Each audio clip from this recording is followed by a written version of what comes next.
coisas tremendas. Paulo, ele implora, para que a igreja de Corinto acreditasse naquilo que ele tinha ensinado, na obra do Senhor, para que eles se dedicassem nesta obra, pois vocês sabem que no Senhor, queridos, o nosso trabalho, ele não é em vão. Aleluia! Eu comecei contando um pouquinho na minha vida.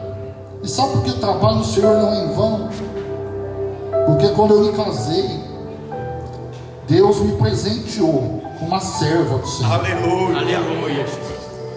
Uma serva que precisou de estratégias para que eu conhecesse a Jesus.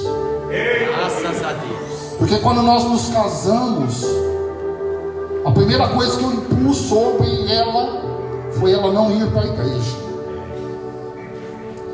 Mas ela armou uma estratégia. Eu trabalhava e ela ia à tarde para os cultos de campanha. Glória a Deus. Ela ia orar, ela ia buscar, ela ia investir em algo que demorou 10 anos para que viesse a dar frutos. Quer dizer, o trabalho não foi em vão. Aleluia! Glória a Deus. Eu cheguei a Jesus por intermédio dela, não pela religião que eu nasci, que eu fui criado e que eu seguia, mas por intermédio dela, ela me mostrou o caminho. Aleluia! Que é Jesus Cristo. Glória! Paulo aqui, ele implora para os irmãos, ele implora para a igreja. Era importante que eles entendessem uma coisa, que eles tinham uma forte motivação para levarem uma vida verdadeira. Porque quantos, queridos, estão levando uma vida de falsidade diante do Senhor, até mesmo achando que podem enganar ao Senhor. O Salmo 139 nos fala de um Deus onisciente, que conhece e vê todas as coisas. Então, por mais que nós tentemos enganar a Deus, quem sai enganado somos nós mesmos, porque a Deus ninguém engana. Então Paulo aqui, ele começa a dizer, a motivar aos cristãos verdadeiros, apesar das dificuldades que eles passavam, apesar dos perigos que isso trazia, Paulo incentiva eles. E nós precisamos muitas vezes sermos também incentivados. Sabe por quê? Porque nós precisamos viver aquilo que nós acreditamos, aquilo que nós ensinamos. Nós precisamos viver o evangelho genuíno. Sabe por quê? Eu digo mais. Porque o evangelho que o seu vizinho, que o seu colega vai ler lá no trabalho, não é o evangelho de Mateus, não é o evangelho de Marcos, não é o evangelho de Lucas, não é o evangelho de João, mas é a sua. Aleluia! É esse evangelho que vai trazer o seu vizinho, que vai cativar o seu colega de trabalho. É o evangelho que você vive. É este evangelho que eles vão ler todos os dias. Verdade. E no versículo que nós fizemos a leitura, Paulo está se dirigindo, sabe quem? Aos crentes, irmãos. Por isso ele inicia dizendo: portanto, meus queridos irmãos e irmãs, Aleluia, Jesus. permaneçam firmes. Eu sei que às vezes não é fácil, irmãos, porque as lutas são muitas, as adversidades se levantam, porque aceitar Jesus não nos deixa imunes de passarmos por lutas, por tribulações, por provações. Não, pelo contrário, as lutas vêm, as tribulações vêm, as adversidades vêm, elas vêm. É isso que Paulo ele diz aos irmãos, ele conforta os irmãos nisso e diz: permaneçam firmes, permaneçam confiantes na fé das Escrituras.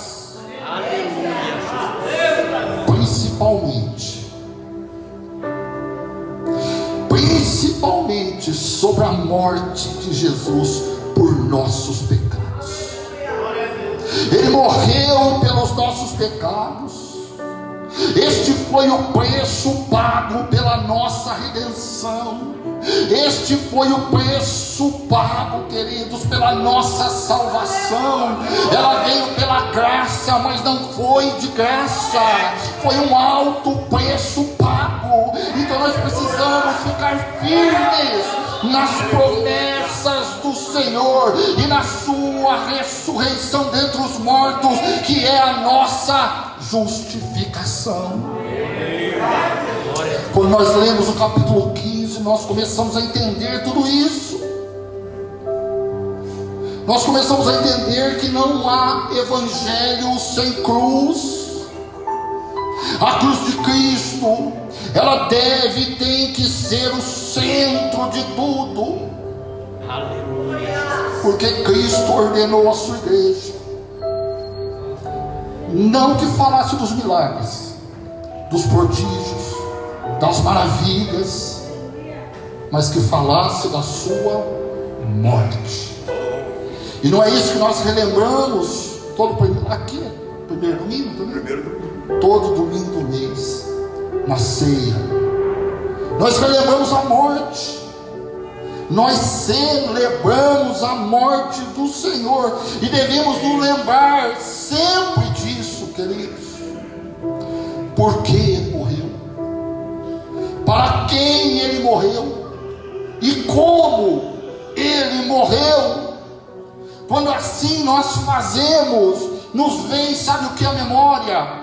O triunfo, a vitória de Cristo sobre o nosso arco inimigo, o inimigo de nossas almas. Porque lá em Colossenses capítulo de número 2, versículo 15, vai dizer que Ele despojou os principados, Ele despojou as potestades publicamente e expôs eles, triunfando na cruz. Na cruz. E a vitória de Cristo sobre o pecado. Ele vence o pecado. Ele nos revela o nosso lugar de encontro, homem com Deus. Porque havia uma barreira, havia algo que fazia a separação. O profeta Isaías vai dizer que as nossas iniquidades faziam a separação entre nós e o nosso Deus, mas Jesus, Ele veio para nos dar esperança, sabe do que? De reconciliação, de nos reconciliar com o Pai. Eis que Paulo escreve aos Romanos, no capítulo 5, versículo 10, porque quando nós ainda éramos inimigos, nós fomos reconciliados com Deus mediante a morte de seu Filho. Imagine, muito mais agora, nós já estando reconciliados, seremos salvos pela sua vinda. Glória a Deus. Pela sua vinda, queridos. Na carta aos Efésios, capítulo 2, 16, ele diz: reconciliando ambos em um só corpo com Deus, por intermédio da cruz, destruindo toda a inimizade que existia. O capítulo 15 não vai narrar desta forma, mas nós imaginamos Paulo falando com os irmãos a respeito do preço pago pelo pecado, da dívida nossa que foi paga. É isso que João vai escrever no capítulo 19, versículo 30. Quando Jesus tomou o vinagre, ele diz: está consumado. Ele inclina a cabeça e ele rende o espírito. Quer dizer, aquilo que ele se propôs a fazer por nós, ele foi até o fim. Ele terminou a obra que o Pai lhe deu. A dívida que era minha e era sua foi paga, porque nós não tínhamos condições alguma de sanar essa dívida. Mas ele na cruz, ele paga por nós. Aleluia, Jesus. E abre uma porta. Ele abre a porta da redenção. Naquele momento, Mateus vai narrar que o véu do templo, ele se rasga de alto a baixo, simbolizando que Deus abria um novo caminho, para que nós pudéssemos adentrar no Santo dos Santos. E hoje nós podemos falar face a face com Deus. Portanto, temos ousadia, como diz o escritor de Hebreus, para entrar no santuário pelo sangue de Jesus Cristo, pelo novo, pelo antigo caminho que Ele nos consagrou, pelo véu, isto é, pela sua carne. E desta forma Ele nos aproxima novamente de Deus. Jesus nos aproxima de Deus. Efésios 2,13: agora em Cristo Jesus, vós que antes estavam longe, fostes aproximados pelo sangue de Jesus Cristo. Querido, Paulo queria dizer: irmãos, vocês podem esquecer de tudo nessa vida, mas nunca esqueçam, jamais esqueçam da mensagem da cruz. Nós não podemos esquecer desta mensagem, queridos, porque o Calvário é a nossa fonte de redenção. Foi lá que Ele pagou o preço. Glória a Deus. E aí o apóstolo Paulo continua dizendo: seja firme em sua crença, nestes fatos importantes, que é o preço do pecado. E aí ele vai falar do arrebatamento da igreja. Nada te mova, mantenha a sua expectativa na vinda, na ressurreição, na ascensão aos céus. Nós precisamos estar focados, queridos, porque nós sabemos que Jesus vai voltar. Ele virá novamente. E nós entendemos que Ele virá para 3 povos distintos. Para Israel, Ele virá como Messias, como libertador. Para aqueles que ainda não aceitaram Jesus, os gentios, Ele virá como um juiz. Mas para a igreja, para mim, para você, Ele virá como noivo, para buscar a tua noiva, a igreja do Senhor. Aleluia. E esta é a nossa esperança. É isso que nos mantém firmes. É isso que tem que nos manter inabaláveis. A esperança, querido. Se nós partirmos antes de Cristo arrebatar a igreja, a esperança da ressurreição. Às vezes eu falo lá na igreja: eu quero subir com Cristo, ou para Cristo, né? Quando Ele vier arrebatar a igreja, se eu estiver vivo. Agora, se eu estiver partido, eu quero descer com Ele. Eu quero vir buscar a igreja com Ele. Porque Ele diz que os santos virão juntamente com os anjos buscar a igreja, e haverá um encontro nos céus, um encontro nos ares. E nós vamos encontrar com Ele, vamos ver Ele face a face. Hoje nós imaginamos como Ele deve ser. Mas nesse dia nós vamos ver o seu resplendor, nós vamos ver a sua glória, nós vamos estar com Ele. Glória a Deus. E sabe por que nós devemos crer nessa sua vinda? Primeiro, porque Ele mesmo afirmou que Ele voltaria. E Jesus não mente, irmãos. Ele é fiel nas suas palavras. Quando nós lemos o Evangelho de João, capítulo 14, onde ele diz: na casa do meu Pai há muitas moradas.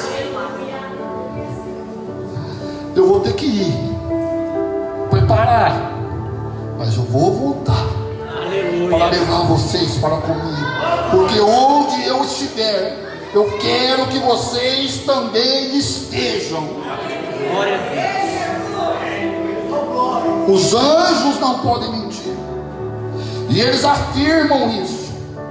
Quando nós lemos Atos dos Apóstolos, capítulo 1, versículo 10 e 11, diz que estando eles com os olhos fitos no céu, enquanto Jesus subia, eis que 2 varões vestidos de branco se puseram ao lado deles. Eles disseram: varões galileus, por que estáis olhando para as alturas? Este Jesus, que dentre vós foi assunto ao céu, virá. Do mesmo modo como vocês viste Ele subir, Ele voltará.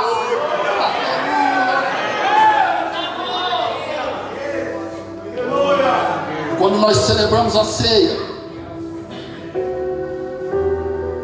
lá nós temos o hábito de fazer a leitura lá em 1 Coríntios capítulo 11, lemos lá os versículos, mas o versículo 26, porque todas as vezes que comerdes este pão, que beberdes este cálice, anunciais a morte do Senhor, até que Ele venha. Aleluia. Até que Ele venha. É uma doutrina do cristianismo, irmãos. É uma doutrina nossa, a volta de Jesus, o arrebatamento da igreja, está no nosso doutrinário. É uma nossa doutrina.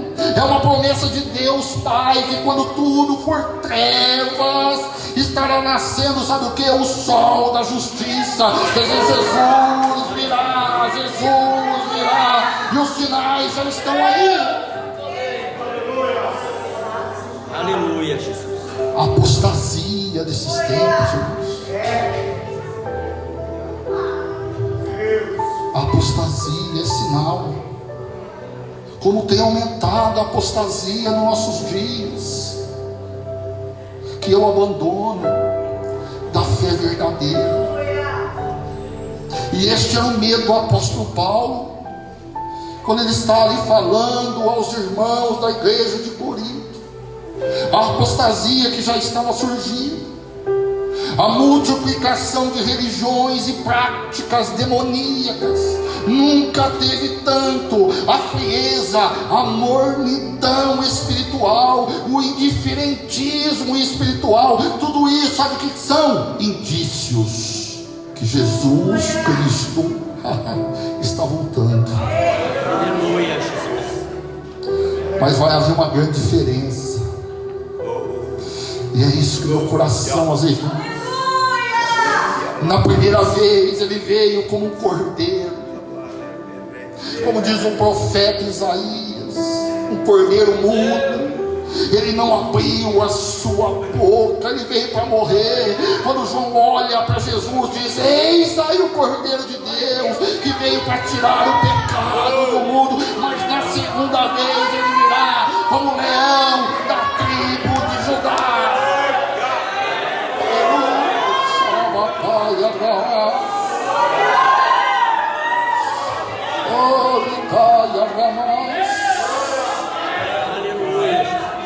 Na primeira vez ele se despiu de toda a sua glória.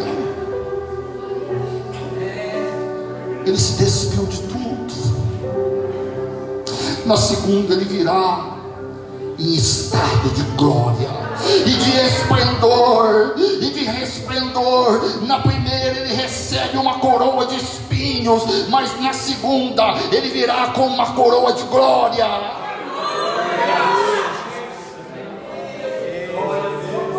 Na primeira, ele entra em Jerusalém montado num jumentinho.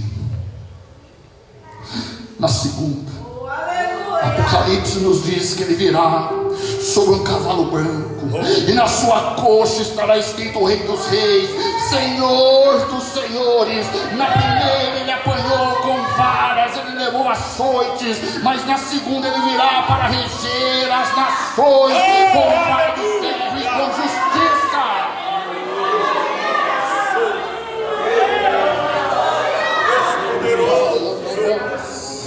Deus eterno, Deus maravilhoso.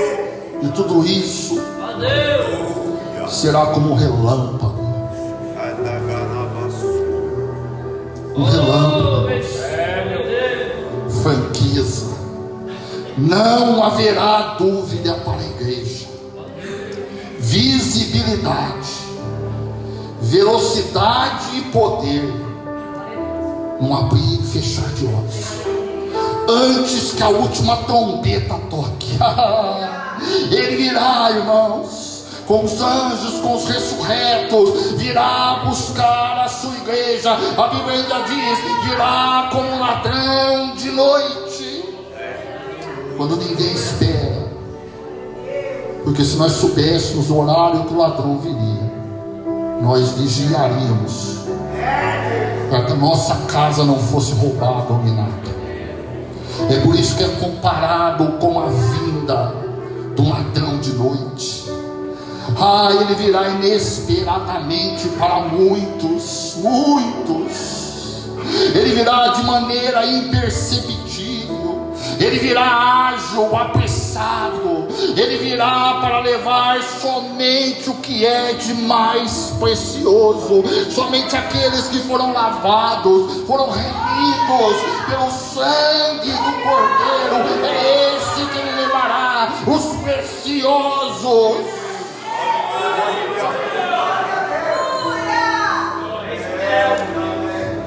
É isso que Paulo está falando para a igreja. Continue firmes, porque ele vai vir. Nós não sabemos a hora, mas temos certeza que ele virá. Ele virá. Por isso Paulo vai dizer: entregue-se totalmente à obra do Senhor. Sempre se esforcem. Sabe o que? Para melhorar a nossa obediência. Porque às vezes nós queremos sacrificar. Ele não quer sacrifício. Ele já fez o sacrifício. Ele quer somente obediência.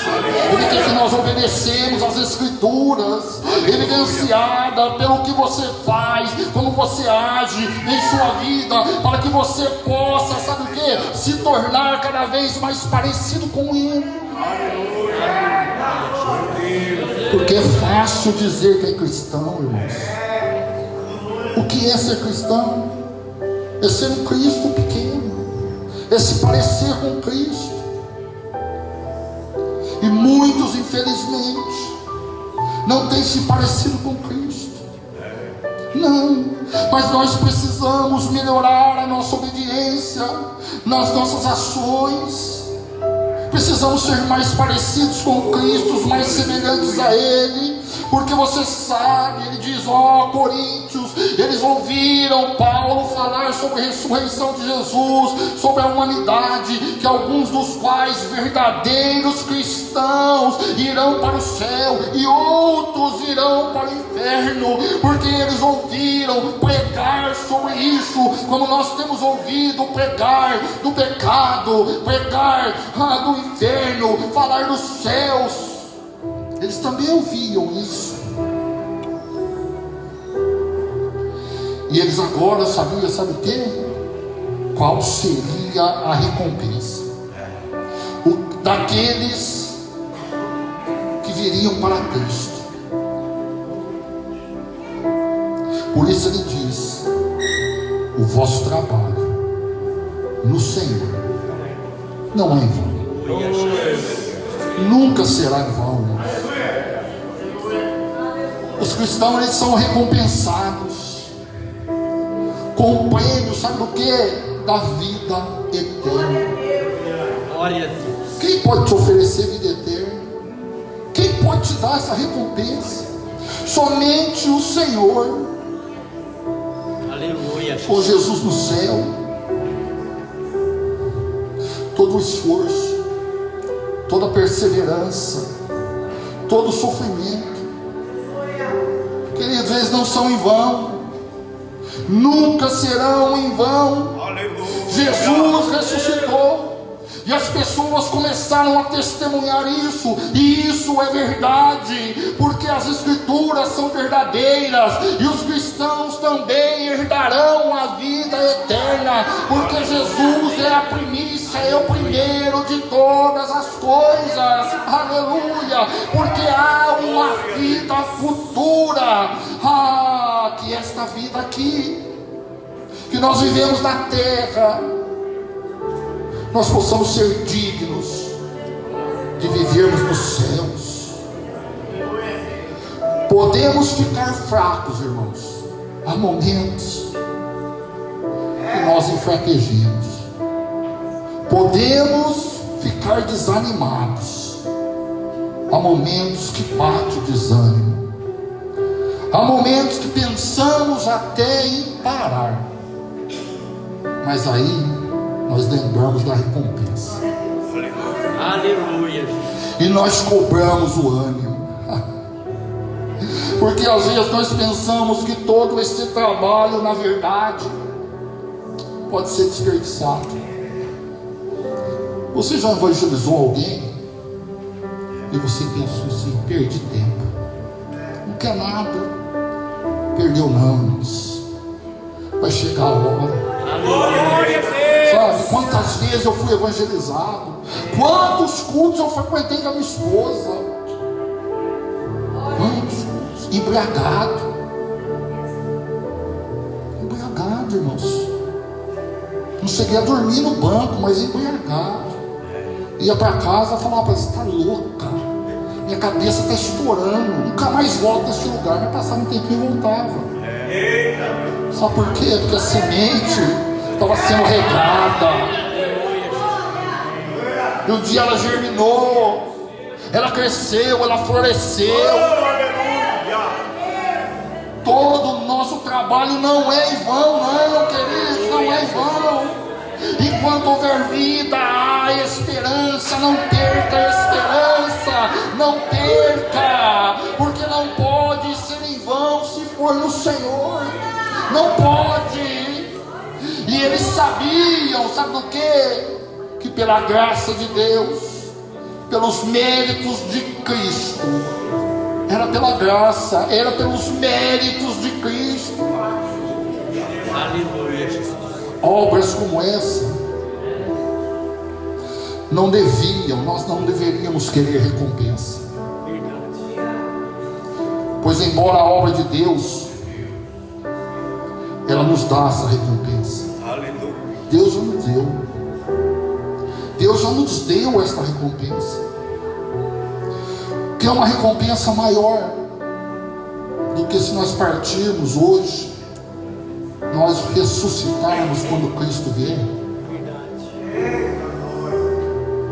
E a ressurreição depois para uma vida eterna, algo que não termina, algo que não se acaba.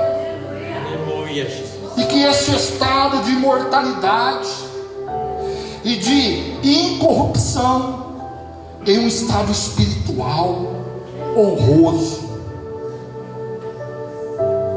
é isso que é a nossa recompensa. É por isso que nós não desistimos. Aleluia, Jesus. Enfraquecemos sim, mas desistir não. Há momentos que nós precisamos dar um passo atrás, mas isso não quer dizer que você está recuando. Talvez você queira